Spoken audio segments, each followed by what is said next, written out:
Joining us now to break down the status of the 2020 race, specifically when it comes to California, is Tom Del Beccaro, the former chairman of the Republican Party in the state. Tom, when we look at the Republican Party and what it's doing moving into November, I want to start this on more of a national type of level. Do you think Republicans are in a good position to take back the lower chamber? I think so. I have said for the better part of the last 6 months that it's more than 50-50, because if they nominate a Joe Biden who has very poor enthusiasm ratings, and they branded themselves now the party of the shutdown, and the Republicans are the party of opening up the economy. And as the economy improves, and you saw the big Politico article today in Reuters about how worried the Democrats are about the economy doing well, I think it's more likely than not the Republicans can take the House back.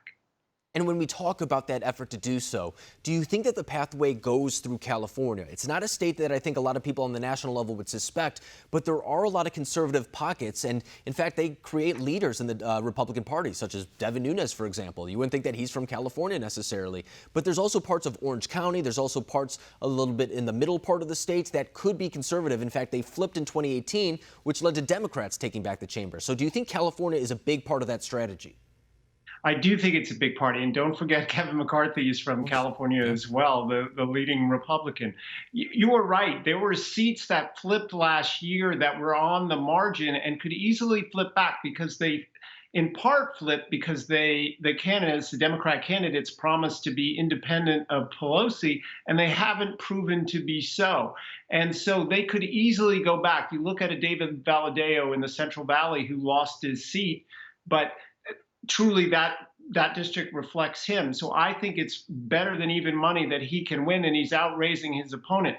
Then you go into Orange County, which you mentioned, and you have two excellent candidates. One, Young Kim, who won on election day, but the counting afterwards somehow took that seat away from her. And of course, Michelle Steele, who's been a popular statewide officer, supervisor, and now running for Congress.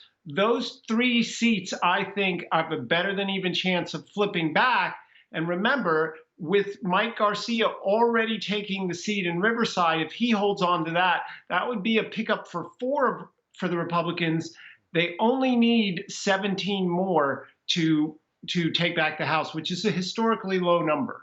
And I think what you're talking about right now, too, also talks to the idea that maybe it would be good for President Trump to have a rally in Southern California just to get the excitement out there a little bit, even if it's just in that Orange County area, because those seats could be the difference between taking back the House and not. And if we look back to 2018, that's the difference between an impeachment and not an impeachment. We can just go down the list. It's, the Republicans still have the Senate. It's the difference between legislative accomplishments. There's a lot on the line when it comes to the House. So I don't want people to think that that's just something that they should throw to the back burner.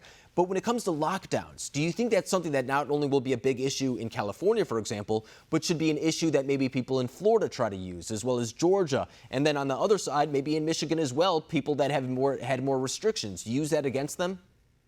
Yeah, if we stick with California for a moment, it's going to be a long, hot summer, $54 billion deficit, tax hikes to come. The legislature just refused to cut back on spending or the salaries of government employees. They're trying to take away Prop 13 property protection for commercial. There's going to be shutdowns with power, and there's still the water issues. So there's a lot of angst in California. The Democrats have no answers, and that is going to help the Republican candidates. But overall, you point to a very important dynamic.